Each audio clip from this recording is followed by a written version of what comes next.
वक्त में आगे या पीछे की समत सफर करना दौरे जदीद के इंसान की अहम तरीन ख्वाहिश रही है। साइंस की तरक्की के साथ ही 19वीं सदी से इस मौजू पर फिक्शन तख्लीक किया जाने लगा था। फिर 20वीं और 21वीं सदी में आइंस्टाइन और स्टीफन हॉकिंग्स जैसे अजीम तरीन माहिरीन तिब्बियात और साइंसदान इसके इम्कानात तलाश करते रहे हैं। ताहम अब तक इस सिलसिले में होने वाले तमाम तर काम नजरियाती नौइयत के हैं। मसलन एक थ्योरी ये पेश की जाती है जिसे दौरे जदीद के सबसे बड़े साइंसदान स्टीफन हॉकिंग ने बार बार पेश किया है कि इंसान अगर रोशनी की रफ्तार से सफर करने के काबिल हो जाए तो साइंस के उसूलों के तहत वक्त में सफर करना मुमकिन होगा। ताहम अमली तौर पर ये और इस किस्म के दीगर नजरियात नाकाबिले अमल हैं। मसलन जो साइंसी थ्योरी ये बताती है कि रोशनी की रफ्तार हासिल करने के बाद वक्त में सफर करना मुमकिन है, वो ये भी बताती है कि इस रफ्तार के साथ ही मादे की कमियत सिफर हो जाती है, यानी इस रफ्तार पर इंसान का मादी वजूद बरकरार नहीं रह सकता। ये और इस नौइयत के मुताद्दिद एतराजात हैं जिनकी बिना पर ये नजरियात बस नजरियात ही हैं। 2 मई 1972 को एक इटालियन न्यूज़पेपर ने ऐसा आर्टिकल पब्लिश किया जिसने पूरी दुनिया के होश उड़ा दिए। इस आर्टिकल को इटालियन लैंग्वेज में लिखा गया था जिसका मतलब था कि एक चर्च के फादर ने माजी में देखे जाने वाली मशीन बना ली है और इसने माजी को देखा भी है। ये सुनने के बाद लोगों ने ये कहा कि ये सिर्फ इसका एक वहम है, लेकिन फिर 1988 में अचानक ही वेटिकन ने एक वार्निंग जारी की कि अगर कोई इंसान माजी को देखने वाली मशीन बना रहा है तो उसे अभी रोक दें, वरना उसको शहर से निकाल दिया जाएगा। आखिर ये क्या बात थी? अचानक एक इंसान कहता है कि उसने माजी को देखने की मशीन बना ली है, जिसको लोग फहम कहते हैं। फिर 16 साल बाद अचानक से लोग वार्निंग देते हैं कि अगर इस चीज पर कोई काम कर रहा है तो फौरन उसे रोक दे। आखिर इसके पीछे की वजह क्या थी? जिस आदमी ने टाइम मशीन बनाने का दावा किया था वो बहुत बड़े साइंसदानों को जानता था और वो साइंसदान इस मशीन पर काम कर रहे थे, जिनमें से एक का नाम एनरिको फर्मी है। एक दिन जब चर्च के फादर चर्च में गाए जाने वाले मंत्र पर काम कर रहे थे, तब इनको वहां मौजूद किसी आदमी के मरे हुए बाप की आवाज सुनाई थी। ऐसा लग रहा था कि वो उनके साथ बैठकर बातें कर रहा है। ये तो एक ख्याल भी हो सकता है, लेकिन एक ही वक्त में 2 लोगों को एक जैसी गलती कैसे हो सकती है? इसी वजह से चर्च का फादर जो साइंसदान था, उसके मुताबिक मरने के बाद उस आदमी की आवाज के इलेक्ट्रोमैग्नेटिक वेव्स जमीन पर भटक रही हैं, जो कि इस डिवाइस में रिकॉर्ड हो गई हैं। अगर ये बात सच है तो ये कितनी बड़ी पेशरफ्त है, जो इस बात का सबूत है कि चर्च के फादर ने एक टाइम मशीन बना ली है जो कि माजी में भी देख सकती है और डेटा को ऑडियो और वीडियो की सूरत में हमें दिखा सकती है। लेकिन एक सेकंड, इस तरह इस टाइम मशीन को टाइम मशीन कहा जा सकता है? क्या वाकई में इसकी मदद से हम माजी में देख सकते हैं? लेकिन क्या आप जानते हैं ये तो एक मिरर भी कर सकता है। जिस हिसाब से लाइट आपकी आंखों से मिरर और मिरर से आपकी आंखों तक पहुंचने में टाइम लेती है, आप भी मिरर में अपना जो इमेज देखते हैं वो भी टेक्निकली कुछ मिलीसेकंड पुराना आपका अपना इमेज ही होता है। अब हम एक मिरर को टाइम मशीन कैसे कह सकते हैं? असली टाइम मशीन तो वो होगी जो आइंस्टाइन की थ्योरी ऑफ रिलेटिविटी की मदद से टाइम ट्रैवल कर सके, क्योंकि आइंस्टाइन की थ्योरी हमें अभी तक टाइम को बहुत अच्छी तरह समझने में हमारी मदद करती है। यानी हर किसी के लिए वक्त मुख्तलिफ रफ्तार से ये चलता है और आगे बढ़ता रहता है, बस हमें इसका सही से इस्तेमाल करना आना चाहिए। जब कोई चीज किसी बहुत ज्यादा ग्रेविटी वाली चीज के पास जाती है तो वहां पर टाइम हल्का हो जाता है, और जब वो चीज किसी कम ग्रेविटी वाली चीज के पास जाती है तो टाइम तेज गुजरता है। थ्योरी ऑफ रिलेटिविटी ये कहती है कि जब आप फ्लाइट की स्पीड से ट्रैवल करते हैं तो वक्त आपके लिए स्लो हो जाता है और बाकियों की निस्बत आपकी उम्र आहिस्ता आहिस्ता बढ़ेगी, जिसकी वजह से आप बाकी लोगों के फ्यूचर इवेंट्स को अपनी आंखों के सामने कम होता हुआ देख सकते हैं। अब इसका क्या मतलब है? ऊपर स्पेस की स्पीड की वजह से टाइम स्लो हो जाता है और जमीन पर टाइम ग्रेविटी की वजह से कम हो जाता है। इसी वजह से अगर आपका दोस्त 1 फीट ऊपर रहता है तो उसके लिए टाइम थोड़ा सा कम हो रहा है। यानी अगर आप ग्रेविटी या स्पीड में से किसी एक को भी अपने काबू में कर लें तो टाइम खुद ब खुद आपके काबू में आ जाएगा।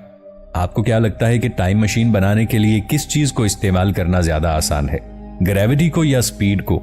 जाहिर है स्पीड को, इसलिए तो हम लाइट स्पीड की बात करते हैं। लेकिन हम में से कितने लोग हैं जो ग्रेविटी को इस्तेमाल करने का आसान तरीका ढूंढ सके हैं? इसका जवाब है सिर्फ एक साइंसदान जिसका नाम रॉन मैलेट है। 10 साल की उम्र में इसके फादर की हार्ट अटैक से डेथ हो गई थी। उसको लगता था कि उसके फादर की डेथ सिगरेट और शराब की वजह से हुई है। अब आप खुद सोचें कि ऐसे टाइम में आप क्या करना चाहोगे। सिंपल सी बात है कि आप ये चाहोगे कि किसी तरह माजी में जाकर अपने फादर को नशा करने से रोक सकें। और बस रॉन का भी यही प्लान था और इसी गोल के साथ उसने आइंस्टाइन की थ्योरी में पीएचडी कर ली ताकि वो एक टाइम मशीन बना सके। उसका कहना है कि थ्योरी ऑफ रिलेटिविटी स्पेस और टाइम को जोड़ सकती है और इस थ्योरी के मुताबिक अगर आप ग्रेविटी की मदद से टाइम और स्पेस को बेंड करते हैं तो आपको एक सीधे रास्ते की बजाय थोड़े से कर्व रास्ते से गुजरना पड़ेगा। जाहिरी सी बात है, अगर आप ऐसे रास्ते पर लाइट की स्पीड से भी ट्रैवल करते हैं तो आपको सीधे रास्ते की निस्बत ज्यादा लंबे रास्ते से ट्रैवल करना पड़ेगा। इस तरह से यहाँ पर टाइम भी आपके लिए स्लो हो जाएगा। माजी, मौजूदा और फ्यूचर आपके लिए छोटे से टाइम फ्रेम में बैंड हो जाएगा और आप जिस टाइम में चाहोगे वहां पहुंच सकोगे। लेकिन सिर्फ इतना था कि आखिर ये होगा कैसे। उस शख्स ने कुछ प्लान किया, क्योंकि हम जानते हैं कि लेजर लाइट कॉन्सेंट्रेटेड एनर्जी होती है। ये एनर्जी ग्रेविटी पैदा कर सकती है और ग्रेविटी पे टाइम पर असर कर सकती है। इस तरह हमें टाइम में ट्रैवल करने के लिए सिर्फ एक पावरफुल रिंग लेजर की जरूरत होगी जो छोटी सी जगह पर अपनी बहुत ज्यादा एनर्जी से ग्रेविटी पैदा कर सके। लेकिन ये इतना आसान नहीं है। उस शख्स के मुताबिक टाइम मशीन से एक तरह का टाइम पोर्टल बनता है और इसीलिए अगर आपको टाइम में पीछे जाना है तो इस टाइम में भी किसी तरह की टाइम मशीन होनी चाहिए जहां से आप इस टाइम में से बाहर निकल सकते हैं। यानी कल को अगर कोई इंसान एक टाइम मशीन बना ले तो वो माजी में तब भी जा सकता है जब माजी में भी कोई टाइम मशीन हो। और यही वजह है कि स्टीवन हॉकिंग ने भी जब टाइम ट्रैवल के लिए 2009 में पार्टी रखी थी तो इसमें कोई टाइम ट्रैवलर नहीं आया था।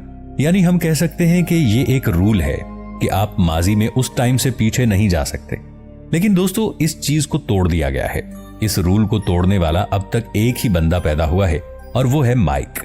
1995 में 21 साल का स्टूडेंट माइक एक इलेक्ट्रिकल डिवाइस पर काम कर रहा था। इस डिवाइस में पावरफुल लेजर की मदद से दो मेटल पोल्स के बीच की इलेक्ट्रिकली कंडक्टिव को बनाया जा सकता है ताकि इन पोल्स के दरमियान इलेक्ट्रिक आर्क पैदा हो सके। अब ये डिवाइस तो काफी आम थी, लेकिन माइक ने इसमें कोई खास चीजें नोटिस की। उसने देखा कि दोनों पोल्स के दरमियान एक इनविजिबल हीट सिग्नेचर डिडक्ट हो रही है जो किसी हरिकेन शेप में है।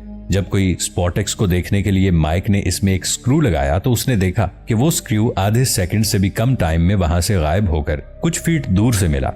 इस फासले को कवर करने के लिए जितना टाइम लगा था उसने इस टाइम को भी स्किप कर दिया। ये एक टाइम मशीन की तरह था और फिर इसके बाद माइक ने अगले 2 साल तक इस मशीन के बारे में सबको बताया और फिर इसी डिवाइस का एक बड़ा और पावरफुल वर्जन बनाया। इसके बाद 1997 में बगैर किसी प्रॉपर ट्रायल के इसको सीधा अपने आप पर टेस्ट कर लिया और इसके बाद लोगों ने कभी भी उसे नहीं देखा। इसके बाद वो कहां गया किसी को उसका कुछ पता नहीं चल सका। माइक के गायब होने के कुछ ही दिन बाद एक रेडियो स्टेशन पर कॉल आती है और वो लोगों को 1930 में मिली पुरस्कार लाश के बारे में बताता है जिस पर तशद्दुद हुआ था, लेकिन उसके हाथ में मोबाइल फोन जैसी कोई डिवाइस थी। लेकिन 1930 में किसी के पास मोबाइल फोन कैसे मुमकिन हो सकता है? और इस लाश का चेहरा काफी खराब था जिसे पहचाना नहीं जा सका, लेकिन उसकी हाइट और बॉडी माइक की हाइट और बॉडी से काफी मिलती जुलती है। तो क्या वो लाश माइक की थी जो 1930 में पहुंच गया? अगर टाइम मशीन को कुरानी रूह से देखा जाए तो हम ये कह सकते हैं कि कुरान करीम का मौजज़ा है कि वो न सिर्फ हमें माजी और मुस्तकबिल में ले जाता है बल्कि टाइम मशीन ही के बाज ऐसे कमालात दिखाता है जो इसकी हक्कानियत और सच्चाई का सबूत बन चुके हैं। इस बात को एक मिसाल से समझें।